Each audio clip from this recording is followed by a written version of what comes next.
1971 ഒരു പുതുവത്സര രാവിൽ ഭൂമിയിലേക്ക് വന്ന കറുത്ത മുത്ത് കലാഭവൻ എന്ന കോമഡി ട്രൂപ്പിന്റെ പേര് മലയാളി മനസ്സിൽ പതിപ്പിച്ച ഒരു മനുഷ്യൻ.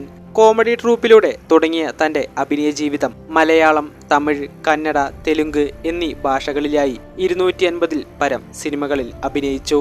ഹാസ്യ കഥാപാത്രങ്ങൾക്ക് അപ്പുറം വില്ലൻ വേഷങ്ങളിലും പേരുകേട്ട നടൻ.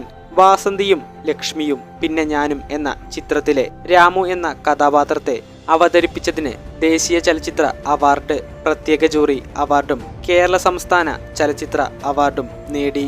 മലയാള ചലച്ചിത്ര ചരിത്രത്തിൽ ദേശീയ ചലച്ചിത്ര അവാർഡ്, പ്രത്യേക ജൂറി അവാർഡ് നേടിയ ഏക മലയാള നടനാണ്. പറഞ്ഞു വരുന്നത്, ചാലക്കുടി എന്ന പ്രദേശം ലോകം മുഴുവൻ പാടി നടന്നെത്തിച്ച കേരളത്തിന്റെ കറുത്ത മുത്ത്, മലയാളത്തിന്റെ സ്വന്തം കുന്നിശ്ശേരി വീട്ടിൽ രാമൻ മണി എന്ന കലാഭവൻ മണി. പ്രശസ്തിയുടെ ഉന്നതിയിൽ നിൽക്കെ സംഭവിച്ച മരണം. കേരളം ഇന്നോളം കണ്ട ഏറ്റവും വലിയ ജനാവലി ഒത്തുകൂടിയ പൊതുദർശന ചടങ്ങ്. പോസ്റ്റ്മോർട്ടം കഴിഞ്ഞപ്പോൾ മരണകാരണം വളരെ വിചിത്രമായിരുന്നു. അമിതമായ അളവിൽ കീടനാശിനി ഉള്ളിൽ ചെന്നിരിക്കുന്നു. സ്വയം കഴിക്കുകയോ ഭക്ഷണത്തിൽ കലർത്തി ആരെങ്കിലും നൽകിയാലോ മാത്രം ഉള്ളിൽ ചെല്ലുന്ന വിഷമാണ് അത്. എന്നാലും എന്തായിരിക്കും കലാഭവൻ മണിയുടെ മരണത്തിന് പിന്നിലെ രഹസ്യം?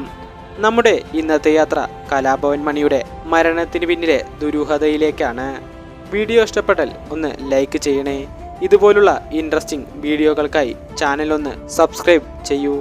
ഇതുപോലുള്ള വീഡിയോ നിങ്ങൾക്ക് പെട്ടെന്ന് ലഭിക്കാനായി ആ ബെല്ലൈക്കൺ കൂടി എനേബിൾ ചെയ്ത് വെക്കുക. വീഡിയോ ഇഷ്ടപ്പെട്ടാൽ നിങ്ങളുടെ ഫ്രണ്ട്സിന് കൂടി ഷെയർ ചെയ്യൂ. അപ്പോൾ വീഡിയോയിലേക്ക് കിടക്കാം.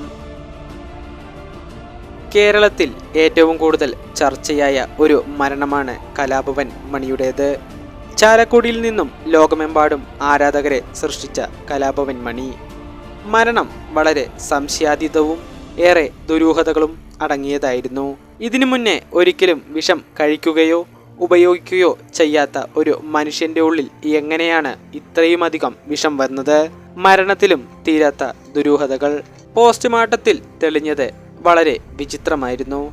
സ്വയം കഴിക്കുകയോ മറ്റുള്ളവർ നൽകിയാലോ അല്ലാതെ ഇത്രയും അളവിൽ കീടനാശിനിയും വിഷവസ്തുക്കളും മണിയുടെ ശരീരത്തിനുള്ളിലേക്ക് ചെല്ലുകയില്ല.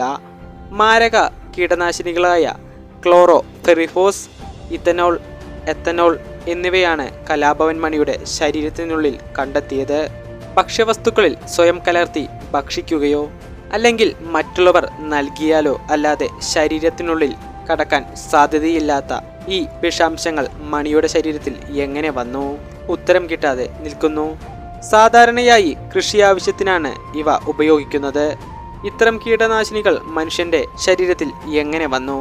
ഇവ സ്വയം കഴിച്ചാൽ മാത്രമേ ശരീരത്തിനുള്ളിലേക്ക് എത്തുകയുള്ളൂ. വളരെയധികം കൂടിയ അളവിൽ വിഷാംശം കലാഭവൻ മണിയുടെ ശരീരത്തിൽ ഉണ്ടായിരുന്നു.